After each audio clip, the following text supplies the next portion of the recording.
kind of private idea that kids belong to their parents or kids belong to their families, and recognize that kids belong to whole communities. Once it's everybody's responsibility and not just the households, then we start making better investments.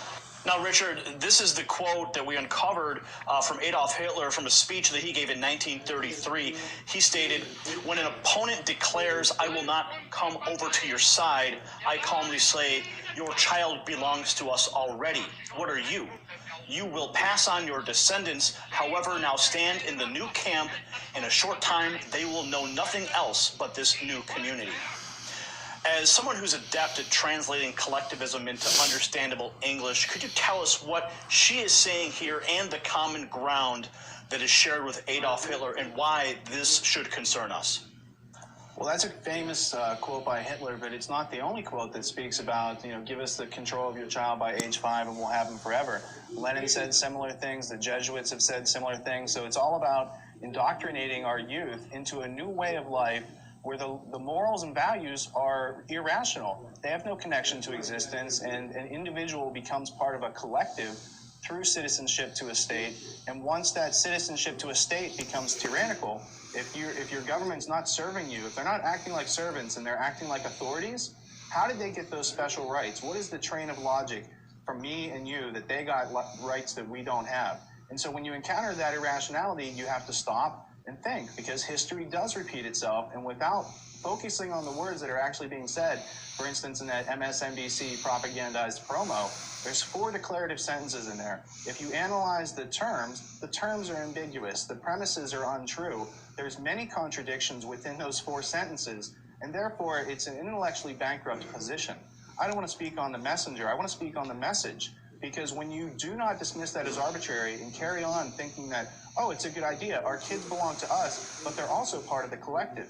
If you don't stop and analyze and question those declarative sentences, you are being taken advantage of, you are being duped, and that's what psychological warfare is meant to do.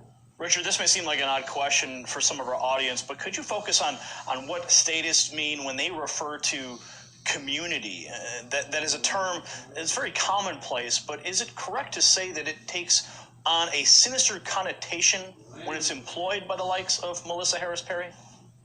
Well, again, I don't want to comment on the messenger, but let's think about it. Anything, when it removes your volition and your personal agreement from it, becomes tyrannical. So anytime you have a community that's based on collectivism, and collectivism is simply denying your right to life, the right to think your own thoughts, to property, and all that comes with it as a derivative.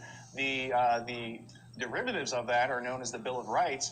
These rights are endowed by logic and reason, and that's why they wrote them down. They should have written down maybe a preamble of, existence exists, the King of Britain exists, they're being tyrannical, and gone down from existence. But when you break that off and you have that philosophy midstream, then it's open to attack, which you've seen the Bill of Rights be dissolved because people don't have that connection to these rights are there because you exist and because you have rights inherently as a human being to resist tyranny for your own survival.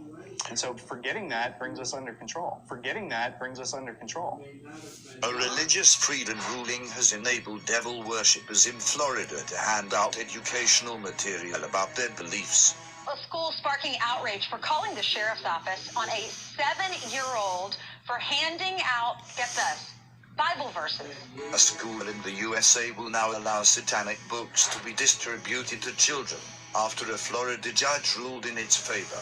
We haven't had a very collective notion of these are our children. So part of it is we have to break through our kind of private idea that